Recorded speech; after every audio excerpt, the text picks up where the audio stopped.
So, I just wanted to discuss the movie as I played this game for the first time. I think the movie was fantastic, first of all. Beginning your descent. One of my favorite parts, I think, was just how it really made it look like Stand by. how the sub would have looked if it is, in real life. Because I like the aesthetic of this game because it reminds me a lot of Quake. And I've always wondered how, when I heard that Mark was making this movie, I was wondering how in the world he would make something that looks very Quake-ish, just look in a real life adaptation, so to speak. I think he did a really good job with it. The darkness, the increased darkness makes a lot of sense too, so. Alright, holy crap, my mouse is sensitive. What was it? In the movie, he's pushing like an actual lever instead of buttons, and he's turning a knob to actually turn the submarine. It kind of made a lot of sense, considering that this isn't a game that you can, like, press the buttons of necessarily, I am always impressed now by what the movie had, as the set pieces, so to speak. Although I will say, the player model itself makes the submarine look smaller even than what Mr. Fishbach was in. And the speaker's supposed to be up here, right? Also, the photos are supposed to decay because the movie had them decay, which I thought was pretty interesting because it makes this interesting conflict where he needs light and only the photos are giving him light. I really liked that. I can't really... How do I describe it? My wife and I were talking about it after we got home. It sort of gave us this idea that, like, realistically speaking, right? There's nothing, like, tremendously, like, groundbreaking about the movie, right? Like, the plot itself is about as simple as a story like that can get. And that's actually okay, because there is a severe lack of simple storytelling. What was that sound? There's a lack of storytelling in this day and age, I would say. Like, simple storytelling is what I mean. And it's always frustrating in that regard, because what you get, on the other hand, is very confused stories that try to be something they're not. And it's very, very frustrating. I liked how there was this additional lore in terms of, like, what the player character is supposed to be. Like, he's a convict that, like, his crime was actually, like, destroying something pretty important. I think the idea to have him be this guy that was, like, part of this destruction of a space station, who, like, kind of chickened out and, like, he eventually didn't want to because he realized it was the wrong thing to do or something and still, like, took the fall for it, was a pretty interesting, like, lore insertion, so to speak. It gave a little extra depth that wasn't required, but certainly wasn't an unwelcome thing. Did a really good job with the sound design in the movie, too. I will say, outside of it being Markiplier making the movie, that sound. What I was really excited for was Andrew Holschultz's soundtrack, because what I was most excited for was hearing the sounds that he would make, because I know Holschultz from the Doom Eternal DLC soundtrack. Oxygen notification. Uh-oh. I guess I gotta hurry up here. Maybe stop yapping so much. Where am I? Around here now, so... Made it seem very realistic, too, the notion of actually being in the sub. Like, he reacted how, like, I would have, Sound design is amazing. I have not played any of Szymanski's other games. I only know him for this, really. I know he did Dusk, which I know Holschultz worked on, which was how he even got to work with Mark, was because Szymanski recommended him. Heck of a recommendation, man. I guess this is more of a gameplay thing to sort of compare it to the movie. Oh yeah, the tubes, the snakes. Okay, this kind of reminds me of something else. The way they tied in the monsters or other anomalies and stuff. Like, I know that there's a light in this game that you eventually find, and... Oh, no, I have to get out of here and figure out... Man, this is going to take forever. Alright. I really liked the way that they made the monster be something so much more. Because for some reason, like, I was initially confused, right? Like, how the antagonist of the game, so to speak, is more so the forces of the... Oh, shoot.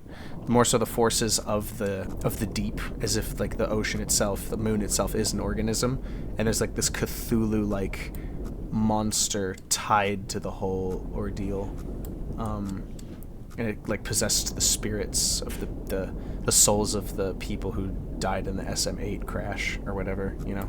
This very much feels like a exploration game of sorts. It's nothing too scary yet, just very unsettling. It's kind of what the movie had, too. It was very unsettling.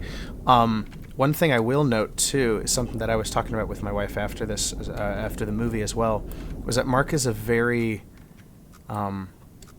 we know him for his energy, right? We've been watching this guy since the stinking FNAF series, right? Where's my position?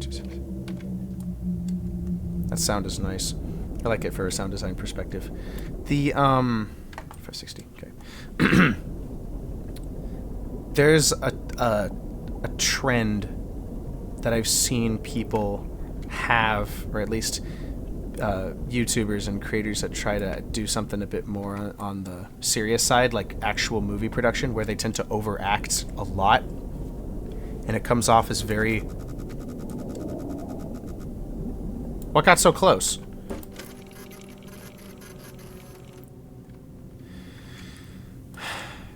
Okay. Anyways, overacting. There was absolutely none of that in this movie, and I don't want to say I was surprised, but I kind of was, because not saying that Mark is the kind of guy that I would expect overacting from, but he is the kind of guy to output a certain amount of energy that, for a project like this, I would think is excessive. So, for him to be, at least relatively speaking, contained for the sake of the movie, like, his character was completely believable through and through. He didn't overdo anything. In fact, he actually did things that, like, made a ton of sense considering the human elements of his character. Like, there was this point where he was going to, he found this little supply of, like, emergency stuff, like a first aid kit, basically, and he found a little canteen of water, and he immediately drank the whole thing, only to realize that to power the little light on the life vest required the water that he had just drank, and he's like, of course you had to chug it, and he throws the bottle, and I thought that was really funny and clever, because it's...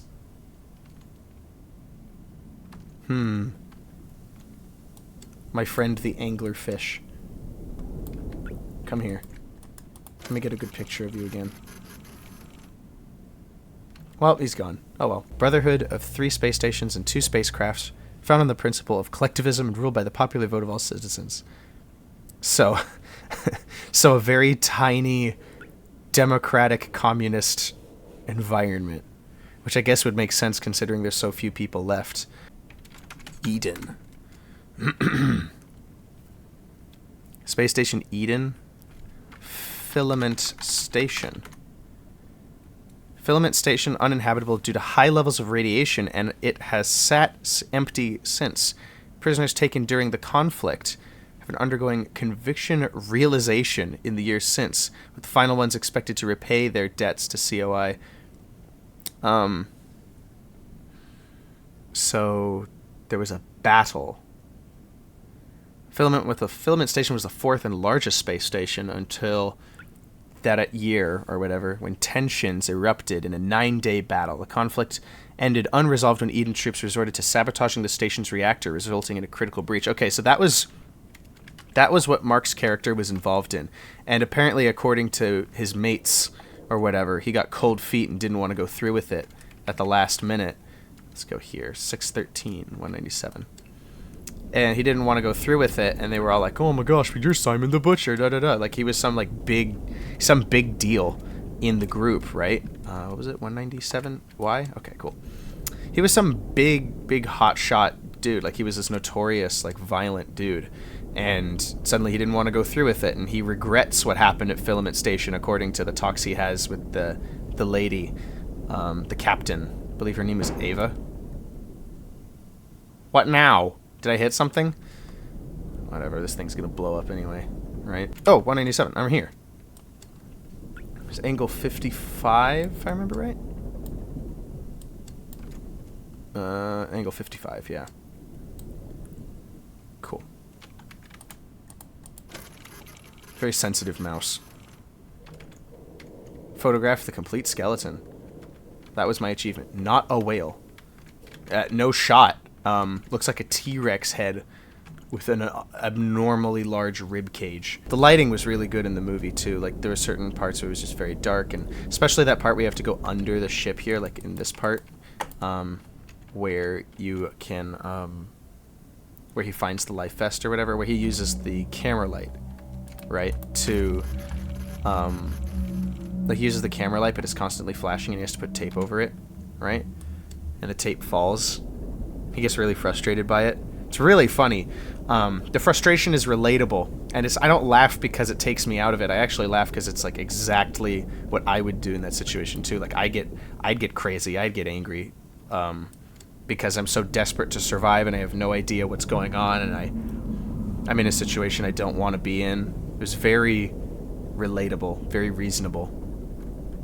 I thought it made complete sense. I don't remember this part in the movie. There were parts that I really liked being in the movie, and then parts I wanted actually more of or in. Like there's a part in this game, I think I'm approaching it actually, where there's like a city or a wall of some kind, and wait, where am I? Okay, I'm about there. And there's a point where I was waiting for it to sort of show up, or like specific screenshots that like the eyeball or the light, and the light was just framed differently. And that wasn't too bad. I really can't overstate, though, how good the acting was. Like, I didn't think Mark overacted it at all. It didn't feel cringy. It didn't feel like he was trying too hard to be something that he wasn't. I'm not where I need to be, though. The way they attach a harpoon to the sub, too, is because they want to, like, skewer the thing and actually get it up. And then Mark gets frustrated because he's like, the deal, you had a deal, we had a deal. And he gets so angry and he irradiates his tech, because apparently the camera is an X-ray. Which is kind of interesting because if it's an X-ray, you would think that, yeah, this part right here. Okay, let me scoot forward a bit more. And then turn the ship a little more this way.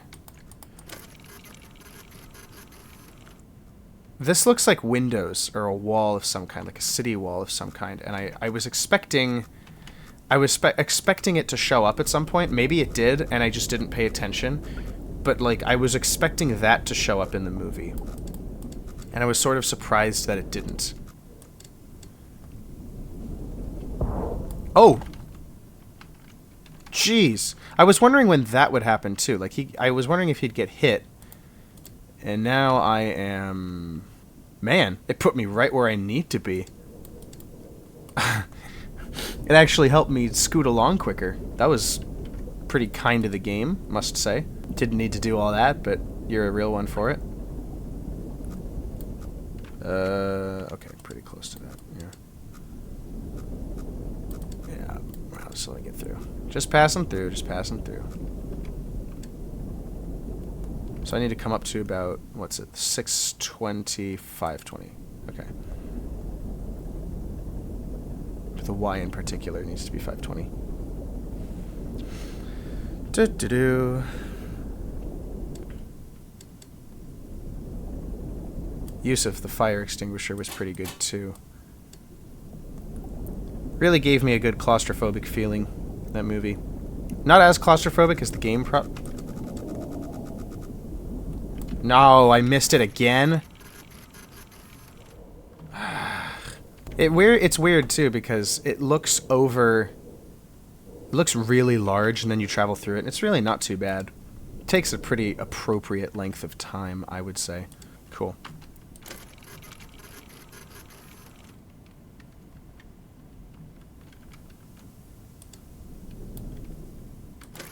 That's really close. Golly gee, man. Alright, now I have to just basically turn all the way around and head left. That spine is something else, though, man. I'm definitely gonna get the Blu-ray and DVD of this movie whenever it releases, because man, oh man, that was pretty good. It was surprising too, because it was 2 hours long, and it didn't feel... It has to be 350. I am a long ways from where I need to be. It didn't feel like 2 hours. Like, definitely didn't overextend its runtime, I think. The nightmare sequence was impressive too, because even after he got out of the nightmare, he was still in this weird, like, manner of psychosis. And then oxygen hasn't gone down yet.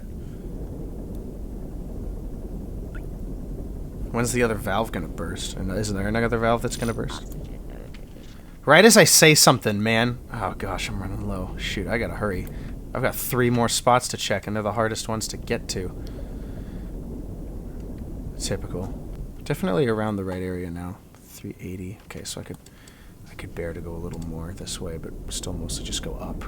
It's a very shallow area now, so I have to be careful. I say as I proceed to... Oh, jeez. Oh, so I'm at... I want to be about here. 350, 550. I'm already there, though, so... I guess I have to be super exact? Like, I don't understand. What's on this side?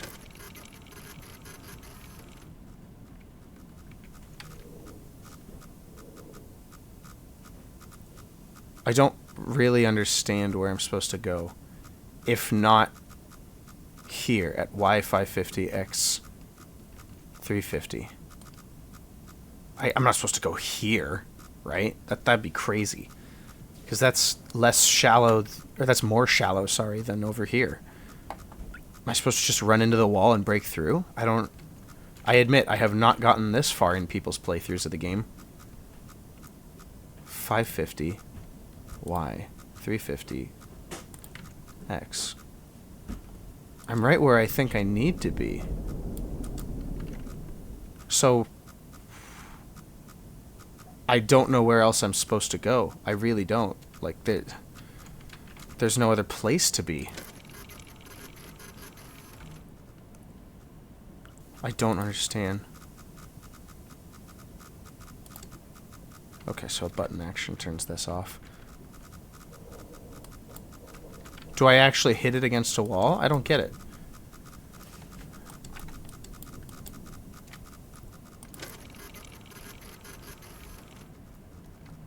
I don't know what else I'm supposed to do. I want to try it.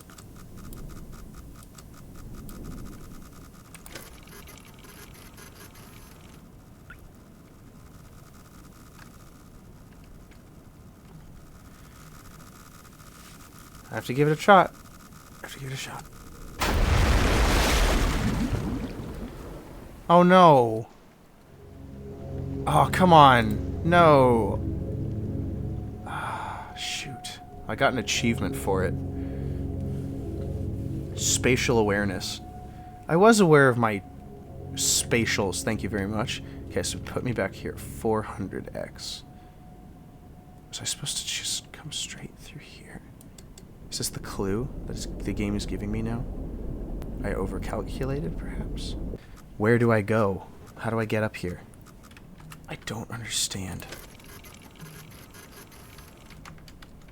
If all it is a wall, do I just come back around? I guess I'll just follow the walls until I find an opening.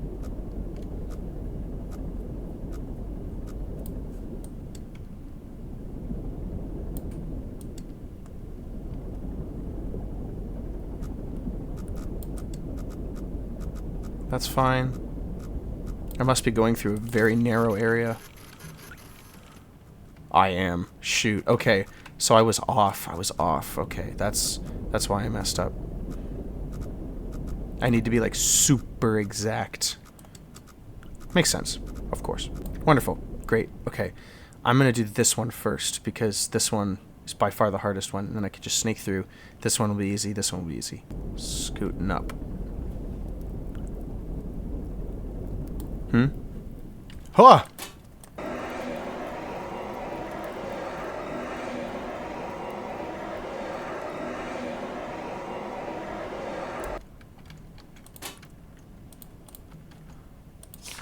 I didn't burn my note. Splendid.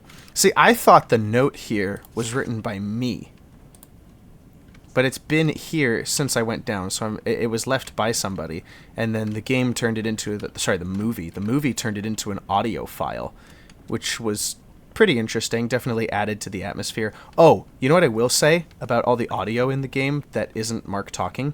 All the people talking through the speaker. It has this layer of compression to it that sounds like the audio logs from Doom Eternal. That I really, really, really like. Because it's very compressed, but it's also distorted too. I think it adds to the level of... Okay, so I should turn right about now.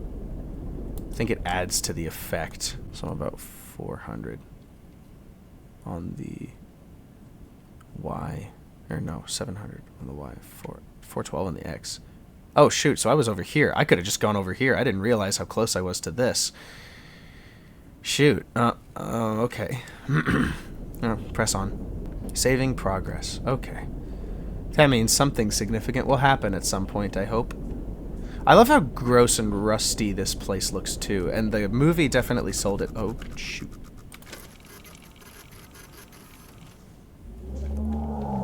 Uh-oh. Oh, jeez.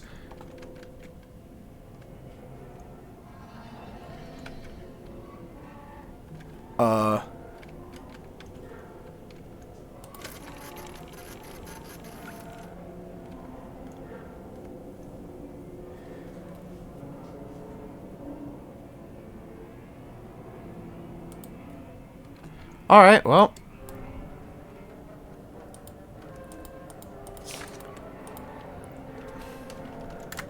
Press on I must, I suppose. This thing is creaking, bro. So 5. I'm not done! Shoot. 2, 3, 4, 5, 6, 7. Okay, it's been pretty proportional, so maybe it'll work. If I gotta hurry, I gotta hurry. Where am I? 539. It's about here. Okay, I gotta hurry. Shoot. Very much like the movie in terms of the atmosphere. Oh dear. And now it's filling up with blood. I like how the blood turned into this sort of thing where it's like the Cthulhu monster is actually infecting Mark's character as like punishment for what he did on Filament, because it's like the souls of people who were possibly involved, and you know, souls from the SM8 that he had found previously in the movie that I guess showed up to like try to catch him. And he transferred all that data, and he eventually did the good thing for humanity and like try to get them that information. So I gotta get up here, so this is filling up with blood very quickly. I have to make this turn now. Why is it filling up so fast? Jeez, talk about a leaky ship. I feel as though I'm gonna get jump scared, because if I remember right, that's how it was worked. Wait, I could have just turned the whole thing. Oh my gosh, I turned it the wrong way. Get the picture.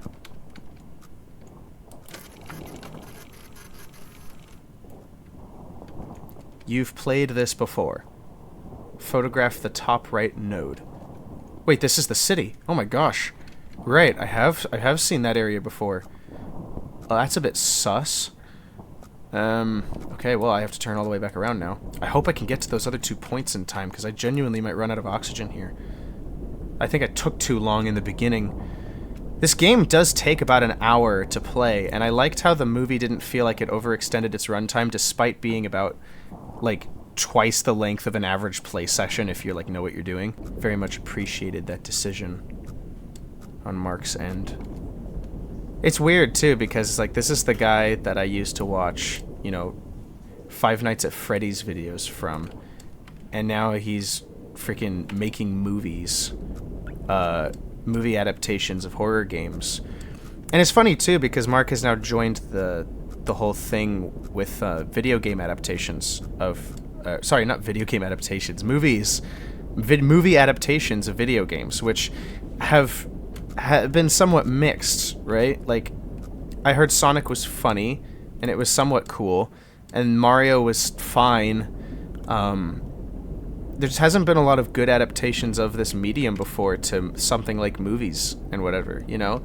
But I really liked the direction that this took, because he kept it so perfectly consistent with what the game actually does, and the atmosphere of the game wasn't compromised. There wasn't any ridiculous humor that didn't need to be there. There wasn't any other statements of like politics or religion per se that like helped it all work. It was just a very, very simple story, and I appreciated that, because you don't get very simple stories anymore. It's all needlessly complicated, you know? It was just the most perfect adaptation I think this game could have gotten. And I mean that genuinely. Like, it's just, it was perfect. It was perfect. I wonder if Mahler will do an EFAP on this movie. Yeah, like, I've been recording now for about an hour, so... It's funny, too, because the game is very small in size and all that, and it's just a perfect little game. It's honestly not something you would expect a movie out of unless it was a movie like what Mark made, where it's very simple, but it knows what it's doing. It's not trying to present you something that doesn't need to be there. Maybe people might not enjoy the Cthulhu bit. That might be their taste, but I honestly didn't mind it too much. Maybe it's a bit excessive, but it's all right. It's not something that this game would disallow necessarily. I certainly didn't feel like it didn't belong, and I know it's, you know, feelings and all, but it's just something I didn't find unreasonable, considering that this is a game about a post-apocalyptic space. What happens if you fire extinguish the blood? Can I pick the paper note up? Yeah, I can. I can pick the paper up while it's still in the stinking blood. That's kind of funny. Despite needing a lever and a knob to do all the navigation and stuff, because the buttons weren't as intuitive, I suppose, the way that the grid is handled in the movie, this little panel, is really good. Really, really good. Let's back it up a bit. What happens if I make the right first? Just look in that little cove. There's probably nothing there, but it would be kind of nice just to see, you know? Okay, no, it's just more shrub, basically. I can rotate this completely and just go straight down, basically, right? Yeah, it should be fine. Overall, yeah, I think it was a really good movie. I know I haven't spoken too much on it, but I only did see it once. If it stays in theaters, it probably won't. But if it stays in theaters or gets a rerun of some kind, I would love to see it again, and I'm definitely going to buy... Can't be already there, right? No. Oh, okay, Wait, what? What am I gonna hit? Oh, okay, I got it. Sure thing, boss. Gotta be close, right? So 180 is the X, and 576 is the Y. Okay, so just... The ambience is deciding to build up now for some reason. That's 611 on the Y, so that's about yay here. And then 190, so about yay here. Okay, so I'm very close. Well, then what's in front of me? Is that the jump scare? Because I know there's a jump scare. Oh my gosh, it's the light, isn't it? It's the light, the Cthulhu spirit that tries to kill Mark so often. What now? Can I take a picture from here? Oh yeah. Oh, everything's shaking now. Here we go. Scoot it down here. Actually, I'm a bit too far up. There we go. Oh my gosh! Dang it, man, I got jump scared. That was good. That was good. I thought it was going to be as I walked forward. I didn't think it happened right as I turned. Oh, man. Only took an hour 8. The expedition ultimately raised more questions than answers. Satellite images showed pieces of the SM-13 scattered all over the bottom of the trench, as though it had been torn apart by some huge beast. The wreckage cannot be recovered at this time. No photographs have been recovered. The stars shine pale as bones. The moon is a lifeless corpse, its ocean a gaping wound. The universe, what's left of it, is dying. But somewhere in the void, there must be hope. And in the movie, he just gets that hard drive up so that they can actually see what the SM-13 and the SM-8 got, which is probably very helpful to humanity because it gives them some clue of what they're dealing with. So, yeah. Pretty good stuff.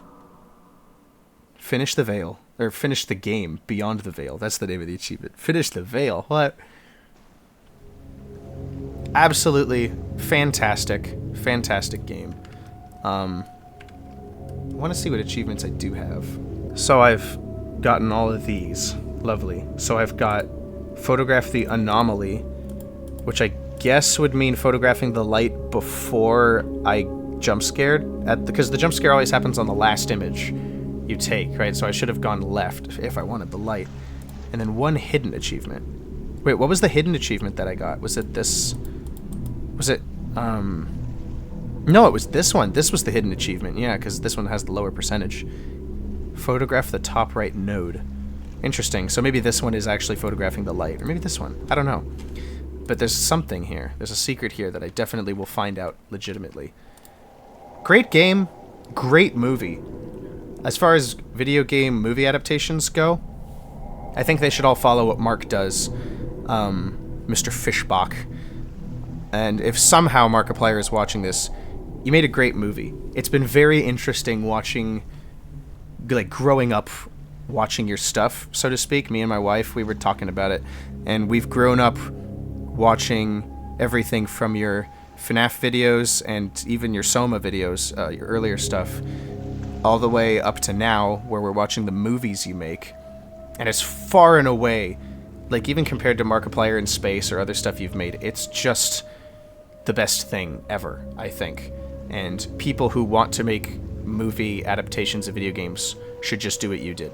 Stay as loyal to the source material as possible, get approval and work with the developer of the game, and make it make sense, keep it consistent, do it right. And yeah, I'm blown away. I'm impressed. I love it. Can't wait to see what's next. You know, it's kind of all I've got to say, to be honest. Yeah, great movie, great game here. Definitely going to be playing more of this to try to get those achievements. See you later.